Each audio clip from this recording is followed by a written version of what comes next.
And what do you think some of the biggest fears people have about starting their own ventures, and how can they overcome these fears? It's uncertainty, right? Because when you work for somebody, it's a false notion that you have a paycheck, so you're okay, right? But you can lose your job, right? And your industry may change. And your company may not be doing well. So this not able to take the risk is what holds people back to start companies. But also you're full of self-doubts, right? So meaning that, I don't know whether my idea is good enough to build a living out of it or create a company or whatever. But by the way, opposite happens too, because now entrepreneurship is in vogue. So you come up with any silly ideas and you think you can build a business out of it. So what I would suggest about anybody who wants to be an entrepreneur is that, look, you have to be very, very comfortable with taking risk, and you have to be able to have this confidence level. If something goes wrong, I can always bounce back. That's number one.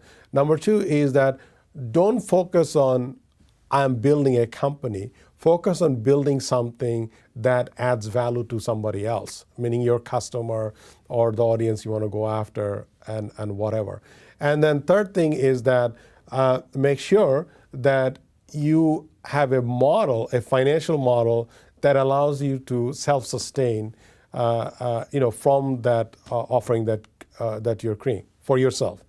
Once you figure out those three things, then you can say, okay, am I ready to create a company? And the biggest advice I can give to people is that it's completely okay if you fail 2 times, 3 times, 4 times, and go at it all over again.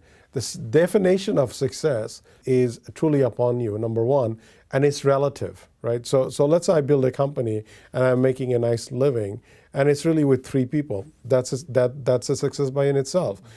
Maybe I built a company and it lasted 10 years, and then it took a tumble for whatever reason that was not in my control, and that's okay too, because it succeeded for 10 years, right? So definition of success, define and be comfortable with that definition of success and execute around that success definition.